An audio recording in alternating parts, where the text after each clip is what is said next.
You're starting a university, right? Isn't this I'm why? on the board of one because, I mean, there are something like 4,000 universities in the country. You wouldn't think that we need another one, and yet somehow all of these schools with all of these unbelievable endowments that have fancy slogans like Veritas and claims to truth in their motto and in their mission statement, you know, and above the doorposts of the schools, they don't actually believe in those missions anymore. You know, I think often these days college degrees aren't worth the paper they're printed on. And here's, well, that's. I have to say, when someone applies for a job with me and they haven't graduated college or gone to college, I am more interested in that person. Well, and this is why this elitist argument works so well in places like Ohio. There's nothing more elitist than college, and people know that. It has been in this position of this show for a very long time that the Democratic Party is kind of on the wrong side of this issue because their opinion is always, their program is always, get everybody into college. Everybody should go to college. Just the more people sitting in classrooms looking at blackboards, the better off we'll be. And I've always said, no, college is at A. And B, we should make college less necessary. Don't get everybody in college. Finally, someone's listening to me. Josh Shapiro, he's the governor of Pennsylvania, Democratic governor. This week, signed his first executive order, 92% of state government jobs won't require a four-year college degree, opening up 65,000 jobs because you don't need a college degree for almost all the jobs they claim you do anyway. Right.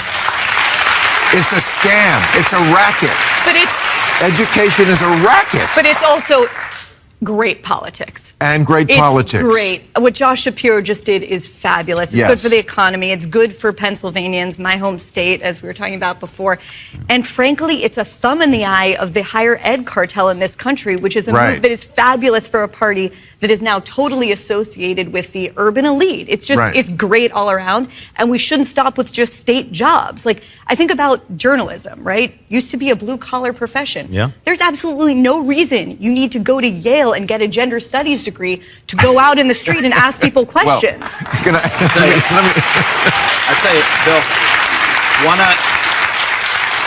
campaign for 18 months in Ohio, one of the biggest applause lines I would get, or nods, depending on the audience, was when I said, we need to bring back shop class to our high schools.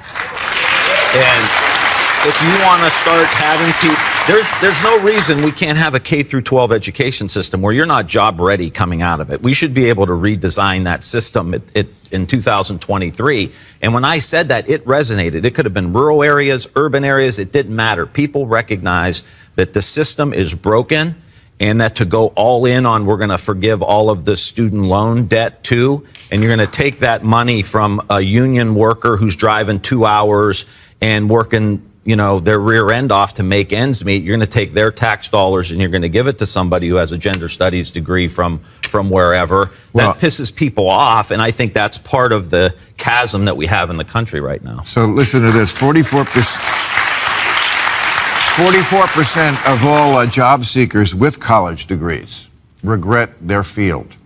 And the top regretted fields, I love this, journalism, sociology, liberal arts, general studies. Why don't you say partying? I mean, really, general studies, communications, education. In other words, all the bullshit. And you know what's going to fix this?